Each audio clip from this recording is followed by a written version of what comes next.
گریبان پر جھانک کر دیکھیں. ہم اگر دیکھیں کہ کیا ہم نے اپنا ایکٹ درست کیا ہے, اگر ہم آج مضبوط ہوتے تو کیا دنیا کی کسی طاقت میں اتنی ہمت تھی کہ وہ دنیا کے کسی حصے میں بھی, اور خاص طور پر جو پاکستان سے ملحقہ حصہ ہے, کشمیریوں پر کوئی ظلم کرتی. آج اگر ہم دنیا پر نظر ڈالیں تو امریکہ سے یہ خبریں آ رہی ہیں کہ وہاں پر مائکروسافٹ کے جو سی ای او ہیں وہ ایک انڈین امریکن کو لگا دیا گیا ہے. بڑی بڑی جو کمپنیز ہیں ان کے سی ای اوز انڈین امریکنز لگ گئے ہیں. اگر ہم امریکہ کے سیاسی منظرنامے پر دیکھتے ہیں تو ہمیں یہ نظر آتا ہے کہ وہاں پر بہت بڑے امپورٹنٹ عہدوں پر انڈین امریکن قابض ہو چکے ہیں. مثال کے طور پر Puneet Talwari assistant secretary of state for political military affairs ہیں. نشا بشوال جو ہیں وہ assistant secretary of state for South Asian affairs ہیں. راجیو شاہ جو ہیں ایڈمنسٹریٹر ہیں U S agency for international development کے. Islam Siddiqui chief agriculture negotiator U S trade representative. جو عزتی راجی ہیں وہ ممبر ہیں president's commission of White House fellowship. Vikram Singh deputy secretary of defence ہیں. Preet Bharara U S attorney for southern district of New York ہیں. یہ وہ ڈسٹرکٹ ہے جس نے فیصل شہزاد کو بھی سزا دی اور جہاں پر ڈاکٹر عافیہ کو بھی سزا سنائی گئی. جسمیت آہوجا جو پروفیشنل سٹاف ممبر ہیں south Asian policy U S house committee on foreign affairs.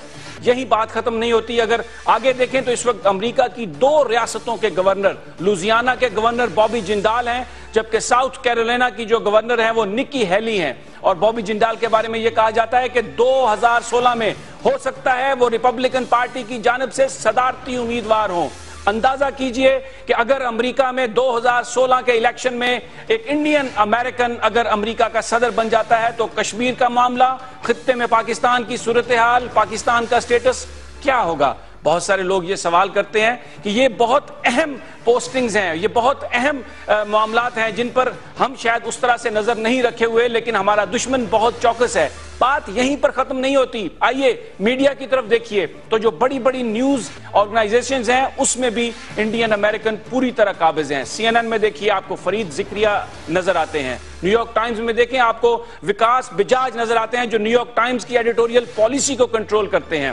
C N N میں پھر دوبارہ نظر ڈالیں تو آپ کو زین ویر جی نظر آتی ہیں, سنجے گپتا نظر آتے ہیں. بہت جو امپورٹنٹ میڈیا آؤٹلیٹس جو دنیا میں پرسیپشن کریٹ کرتی ہیں وہاں پر بھی انڈین امریکن پوری طرح قابض ہیں.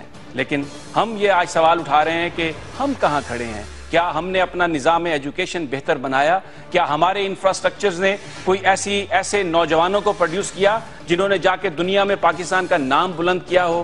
پاکستان کا جو خواب دیکھا تھا قائد نے, شاید ہم اس کی تعبیر کو ابھی تک ڈھونڈنے میں مصروف ہیں. ہمارے ساتھ موجود ہیں آج جناب شہزاد چودھری صاحب, جناب سجاد میر صاحب اور جناب آغا فاروق صاحب. ان سے ہم یہ جاننے کی کوشش کریں گے کہ اگر دنیا میں اس آنسلاٹ کا ہم نے مقابلہ کرنا ہے تو پھر ہمیں اپنے اندر کیا تبدیلیاں لانا ہوں گی یا ہم نے غلطیاں کہاں کی.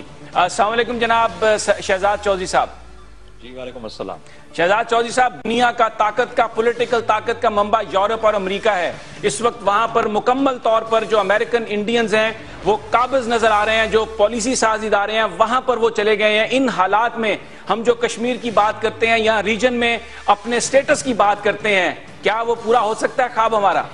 دیکھیے, جہاں تک تو پاکستان اور بھارت کے درمیان میں جو سیاسی ان کے آبجیکٹیوز ہیں اس کا تو بڑی حد تک جو ڈیپینڈنس ہے وہ ان کی بائیلیٹرل کیپیسٹیز کے اوپر ہے, اور اس میں کوئی شک نہیں کہ اس بائیلیٹرل کیپیسٹی میں بھی آپ دیکھتے ہیں کہ بھارت پاکستان سے بہت آگے جا چکا ہے, اور اس کے اندر بہت بڑا بنیادی رول ان کی تعلیم کا ہے, ان کی ٹیکنالوجی کا ہے.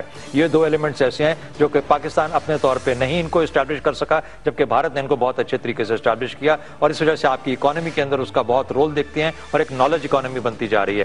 جہاں تک امریکہ کا آپ نے اتنا ذکر کیا, اور بالکل میں سمجھتا ہوں کہ بالکل برحق اس کا ذکر کیا, واقعی میں جو انڈینز اس وقت نیچرلائزڈ امریکنز ہیں, وہیں پیدا ہوئے وہیں پلے بڑھے, انہوں نے اپنا جو سب سے پہلا مقصد تھا اور اس ایتھوس کو لے کے گئے جو کہ انڈین یا ساؤتھ ایشین ایتھوس سمجھا جاتا ہے, تعلیم, کہ تعلیم کے اوپر زور دیا. اگر پہلے جو والدین تھے وہ لو مڈل کلاس سے امریکہ کے اندر, تو انہوں نے انشور کرایا کہ ان کے بچے تعلیم لے کے پھر وہیں پر سیٹل ہو جائیں.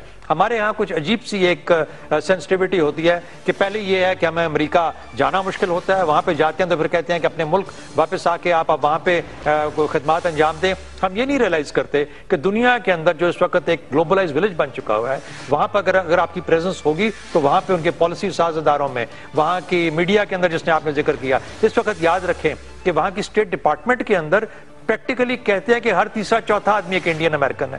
تو اگر یہ بات ہے تو ان کی پالیسی کی جو نوانس ہوگا وہ کتنا پرو انڈیا ہوگا۔ پھر آپ دیکھتے ہیں کہ ان تمام چیزوں کا انڈیا اور پاکستان کے کانٹیکس کے اندر انڈیا کی جتنی جو ہمارے آپس کے مسائل ہیں انڈیا اور پاکستان کے، انڈیا کی زیادہ سنی جاتی ہے۔ بے شک اس کے اندر ان کی اکانومی کا بھی اثر ہے، ان کی نیڈ کا بھی اثر ہے جو کہ دنیا ان کے لیے ضرور سمجھتی ہے، لیکن انہوں نے اپنے آپ کو ریلیونٹ بنایا ہے دنیا کے لیے، اور اپنے لوگوں کی وجہ سے جو کہ ڈائسپورا جو کہ دنیا میں پھیلا ہوا ہے، اس نے ایک ایسا امپریشن کریٹ کیا ہے کہ انڈینز بہت پڑھے لکھے، بہت قابل لوگ ہیں، اس لیول پہ پہنچے ہیں جو آپ نے ذکر کیا، اور اس کی وجہ سے ان کی اپنی ایک حیثیت ہے اور ان کی پہچان ہے۔